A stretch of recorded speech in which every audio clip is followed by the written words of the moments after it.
আমাদের যে একটা সিস্টেম, এই সিস্টেমটাকে যে আমাদেরকে আপডেট করতে হবে, আমাদের এই সিস্টেমটাকে একবিংশ শতাব্দীতে যে কমফোর্টেবল করতে হবে, এই সাবজেক্টে আমাদের কোনো ধারণা নেই। যার জন্য জনগণ স্ট্রাগল করে, রাষ্ট্রের ইনফ্রাস্ট্রাকচারিং সাফার করে, স্ট্রাগল করে, দেশের জনগণ ভুগে। প্রত্যেকটা সিস্টেমের ভিতরে দুর্নীতি করার একটা গ্যাপ তৈরি করে রাখা হয়েছে। যে আইনগুলো তৈরি করার কথা তার চেয়ে 3 গুণ আইন তৈরি করা হয়েছে, অথচ এর কোনো মূল্যায়ন নেই। এখন দেশের পরিস্থিতি যখন এমন, ওই মুহূর্তে কয়েকটা সাবজেক্ট আমাদের চোখের সামনে এসেছে। সেই সাবজেক্টটা কি ছিল? সাবজেক্টটা ছিল এমনই যে আমাদেরকে একটা স্বৈর শাসন থেকে, পার্শ্ববর্তী দেশের স্বৈর শাসন থেকে আমাদেরকে বেরিয়ে আসতে হয়েছে। এবং আমরা বেরিয়ে আসার পরে আমরা চিন্তা করলাম যে এই বোধহয় আমাদের ঘাড়ের থেকে ফ্রাঙ্কেনস্টাইন নেমে গেছে। আমাদের দেশের ফ্রাঙ্কেনস্টাইন আর আমাদের ঘাড়ে নাই। ফ্রাঙ্কেনস্টাইন কথাটা সিম্বলিক। এক বৈজ্ঞানিক নিজেকে দৈত্য বানাইছে, সায়েন্টিস্ট বানাইছে, কিছু একটা বানাইছে, পরবর্তী সময় সে নিজে দৈত্য হয়ে গেছে। আমরা মনে করলাম ফ্রাঙ্কেনস্টাইন শেষ। আমি কোনটাকে ফ্রাঙ্কেনস্টাইন বলছি? বাংলাদেশের ফ্রাঙ্কেনস্টাইন কয়েকজন। প্রথম বাংলাদেশের ফ্রাঙ্কেনস্টাইন ছিল মুজিব শেখ, তারপরের ফ্রাঙ্কেনস্টাইন ছিল হাসিনা শেখ। এখন বলবেন ভাই, আপনি মুজিব শেখ থেকে হাসিনা শেখ, মধ্যে তো বহু শেখরা গেছে, তাদের নাম নিলেন না? না, তাদের নাম নেই নাই। কেন নেই নাই জানেন? দেশের আমূল পরিবর্তনের ক্ষেত্রে বাংলাদেশকে ভারতের অংশ করার জন্য এরা কম বেশি ভূমিকা সবাই রাখছে এক্সেপ্ট জিয়াউর রহমান, কিন্তু এদের মতো বড় ফ্রাঙ্কেনস্টাইন আর কেউ ছিল না, অর্থাৎ হাসিনা শেখ এবং মুজিব শেখ। 16 বছর দুর্নীতিগ্রস্ত করে বাংলাদেশের রাষ্ট্রকে জাহান্নাম বানানোর পরে, হাসিনা ফ্রাঙ্কেনস্টাইন যাওয়ার পরে ভারত নতুন ফ্রাঙ্কেনস্টাইন তৈরি করে ফেলেছে। তাইলে নতুন ফ্রাঙ্কেনস্টাইন একজন করে নাই, হাসিনা শেখকে দিয়ে ফ্রাঙ্কেনস্টাইন তৈরি করছে একজন। তার আশেপাশে যত বলদ, ছলদ, কামলা, শুয়োর, গুলারে দিয়া ফ্রাঙ্কেনস্টাইন বানাইছে। এবার ভারত ফ্রাঙ্কেনস্টাইন বানাইছে কাতার দিয়া একটা গ্রুপকে। গ্রুপটা কারা? 8 নম্বর তারেক রহমান, 2 নম্বর সালাউদ্দিন আহমেদ, 3 নম্বর আমির খসরু মাহমুদ, 4 নম্বর ইটস আ ফাক, 5 নম্বর গোরখোদক আব্বাস, 6 নম্বর আমির খসরু মাহমুদের কথা বলছি কিনা জানি না, আব্দুল্লাহ ওয়াল মিন্টু, এবং আশেপাশে লোকজনের অভাব নাই। অর্থাৎ যেভাবে বাংলাদেশটাকে পুরোপুরি বানানো যায়, সেই পুরিটাকে এমন ভাবে তারা বানিয়েছে, এখন বাংলাদেশটাকে যে ভারতের অংশ বানাবে, এই প্রকল্পটার মালিক ছিল হাসিনা শেখ এবং আওয়ামী লীগ। এখন সেই প্রকল্পটার মালিক তারেক রহমান এবং বিএনপি। আজকের আলোচ্য বিষয়, বাংলাদেশকে ভারতের অংশ বানানোর প্রকল্পটির মালিক এখন তারেক রহমান এবং বিএনপি। যথেষ্ট কারণ আমার কাছে আছে এবং এটা নিয়ে আজকের আমি আপনাদের সাথে আলোচনা করব। আজকের আলোচনায় আরো কয়েকটা বিষয় নিয়ে আমি কথা বলবো। বেগম খালেদা জিয়ার স্বাস্থ্য নিয়ে এখন আর অনেকে কথা বলে না, কারণ আমার ভাই শরীফ ওসমান হাদির আকস্মিক হত্যাকাণ্ড, মৃত্যু, চলে যাওয়া, জানাজা, চিকিৎসা, এগুলো নিয়ে আমরা সবাই এতটা ব্যস্ত যে ভদ্র মহিলা বিএনপির ভিতরে একমাত্র আশা ভরসার আলো, তার খবরাখবর নেয়ার থেকে আমরা নিজেদেরকে একটু দূরে সরিয়ে ফেলেছি। আজকের বেগম খালেদা জিয়ার শারীরিক অবস্থা নিয়ে আমি কথা বলবো। আমি কথা বলবো না, আমি আপডেটটা আপনাদেরকে দেব। আমার সাথে আমার যোগ্য 2 ভাই তারা আছেন, তারা এটা নিয়ে কথা বলবেন। আর কি নিয়ে আমরা কথা বলতে পারি? আমরা কথা বলতে পারি বর্তমানে, আপনারা জানেন কিনা জানি না, গত 2-3 দিন আগে বাংলাদেশ হাইকমিশন দিল্লিতে অ্যাটাক করা হয়েছে এবং এই অ্যাটাকে বাংলাদেশ জানতে চেয়েছিল যে এই অ্যাটাকে যারা অ্যাটাকার তারা হাইকমিশনের ভিতরে কি করে ঢুকছে, এটা নিয়ে তৌহিদ হোসেন একটা মন্তব্য করেছে, এটা নিয়ে আমি কথা বলবো। তারপরে ভারতে যে আমার ভাই হাদির খুনি হাসিনা, কামাল এবং আওয়ামী লীগের তল্পি বাহকরা ওখানে, তাদেরকে কি কেন ফেরত দেবে না, এটা নিয়ে চরমনায়ের পীর একটা বিতর্কিত মন্তব্য করেছে, এটা নিয়ে আমি কথা বলবো। এবং পরিশেষে কথা বলবো আরো একটা নিয়ে, আমার ভাই হাদির হত্যাকারী যে গুলিটা করেছে ফয়সাল করিম মাসুদ, তার ব্যাংক অ্যাকাউন্টে কত টাকা পাওয়া গেছে, হত্যাকাণ্ডের আগে কতগুলো ট্রানজাকশন হয়েছে, আমি এটা নিয়ে আপনাদের সাথে কথা বলবো। দর্শক বিন্দু, আসুন আমি আমার গেস্টদের সাথে আলোচনা শুরু করি।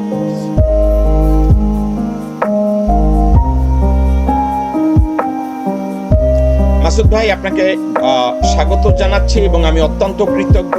ডক্টর মাসুদ রহমান, আপনি এই মুহূর্তে আমেরিকায় নেই, আপনি কাতারে আছেন। আপনি you are so kind and nice enough that আপনি আমাদেরকে সময় দিচ্ছেন কয়েকটা আপডেট দেওয়ার জন্য। আপনাকে স্বাগত জানাচ্ছি ভাই। আসসালামু আলাইকুম। ওয়ালাইকুম আসসালাম জাকুব ভাই, এবং আসসালামু আলাইকুম মুজিব ভাই, এবং যতজন আপনার সুধী দর্শক মণ্ডলী রয়েছেন তাদের সবাইকে সালাম। ওয়ালাইকুম সালাম। এবার আমি স্বাগত জানাবো আমাদের শ্রদ্ধাভাজন বড় ভাই ডক্টর মুজিবুর রহমান মজুমদার, আপনাকে স্বাগত জানাচ্ছি। আসসালামু আলাইকুম।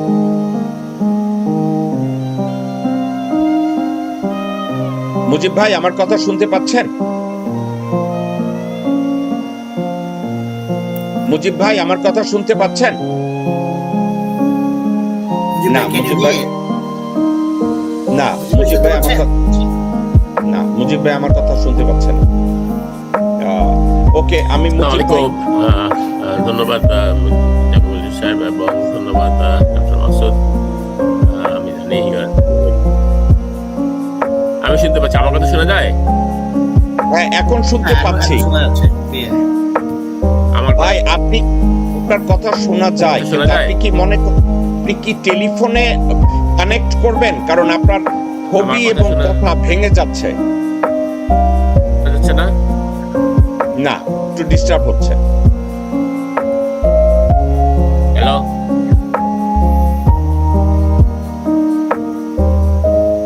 ওকে, মুজিব ভাইকে আমি কল করি। হ্যাঁ মুজিব ভাই, আমি শুনতে পাচ্ছি। আপনি কি আমাদেরকে শুনতে পাচ্ছেন? ওকে, ঠিক আছে। যদি শুনতে পান, আমার কথা শোনা যায় এখন? হ্যাঁ, ক্লিয়ার ক্লিয়ার ক্লিয়ার। ওকে, আমি প্রথমেই নীরা আপনাকে স্বাগত জানাচ্ছি। আসসালামু আলাইকুম। ওয়ালাইকুম আসসালাম। আসসালামু আলাইকুম।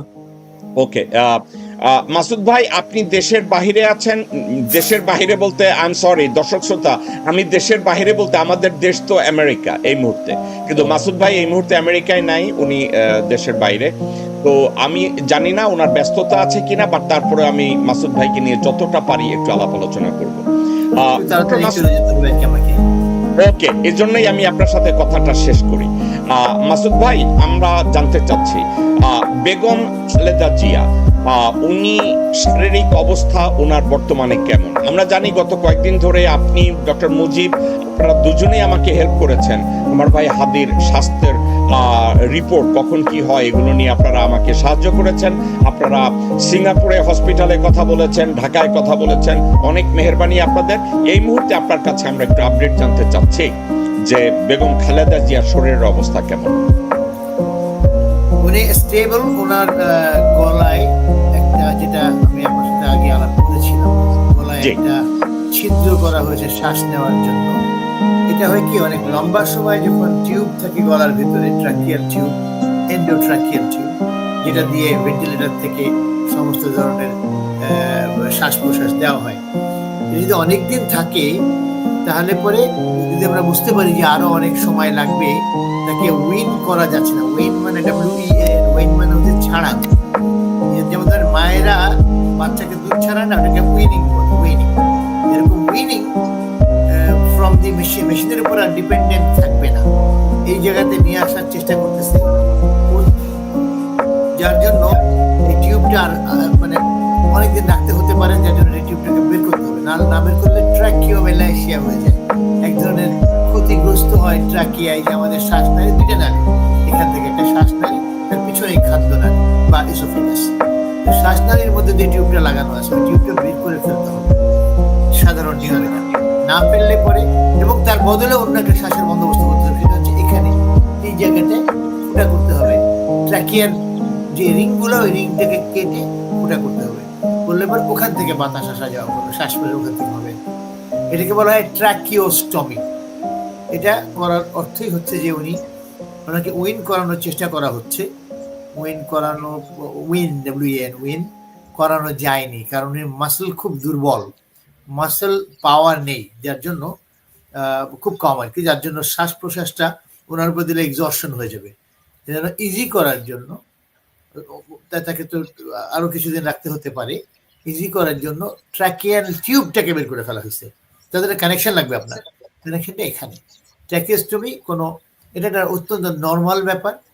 এটা এখানে ফুটা শুনেই কোনো রকম ভয় বা কোনো কারণ নেই, অবস্থা বরং ভালো আগের তুলনায়। এটা ভেরি নর্মাল, প্রচুর পেশেন্টকে আমাদের হাসপাতালে করা হয় এটা ট্রাকিওস্টমি। এটা করা হয়েছে ওনার গতকালকে। উনি মেন্টালি শি ইজ গুড, মানে তিনি ভার্বাল রেসপন্সেও, ভার্বাল স্টিমুলেতেও উনি রেসপন্স করছেন, মাথা নাড়ছেন, যে ম্যাডাম শুনতে পাচ্ছেন কিনা, মাথা নাড়ছেন, এইরকম আর কি, এরকম রেসপন্স করছেন। তো এখন তো কথা বলতে পারবেনও না, বিকজ এখানে ফুটা করলে ইউ আন্ডারস্ট্যান্ড যে বাতাস উপর দিয়ে না গেলে তো কথাটা হচ্ছে না, ভোকাল কর্ডে তো বাতাসটা বেরোতে হবে, it is coming out from head, so she can not talk now. এখানে আঙ্গুল দিয়ে কথা বলতে পারবে, দ্যাটস ডিফারেন্ট ইস্যু। না হলে পরে কথা উনি নিচ্ছেন আর কি, অ্যাটলিস্ট সাড়া দিচ্ছেন, যেটাকে বলা চলে যে her brain is functioning pretty well. ধরেন ঝড় ছিল, সিগন্যাল ছিল নাম্বার 5, এখনো ঝড় আছে, ঝড় চলে যায়নি, সিগন্যাল ইজ নাম্বার 1। ব্যাপারটা এরকম আর কি ওনার ক্ষেত্রে। অন্যভাবে বোঝানোর জন্য আমি বললাম, সহজ করার জন্য, যে he is still there, but ওই ঝড়ের ব্যাপারটাও আছে, কিন্তু অনেক কমে গেছে আগের তুলনায়।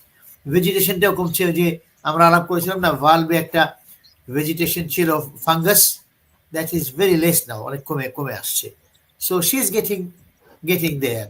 এখন তাকে মূল উদ্দেশ্যটা হবে ডাক্তারদের তার মাসল পাওয়ার বাড়ানো, বিভিন্ন ফিডিং দিয়ে, প্যারেন্টাল ফিডিং দিয়ে মাসল পাওয়ার বাড়ানো। এটা মুজিব ভাই অনেক ভালো বলতে পারবেন, হি ইজ এ পালমোনোলজিস্ট।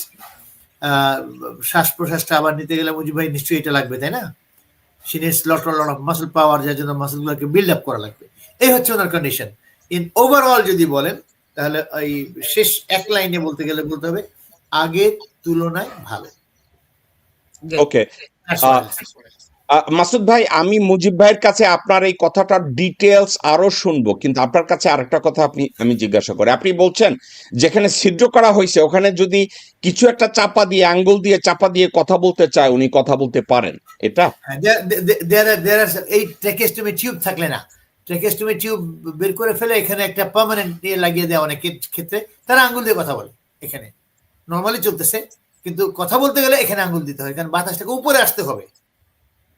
এখন ওনার সে অবস্থাটা আসেনি এখনো। ওটা হয়তো আঙ্গুল দেওয়া লাগবে না, তার আগেই হয়তো এটা তুলে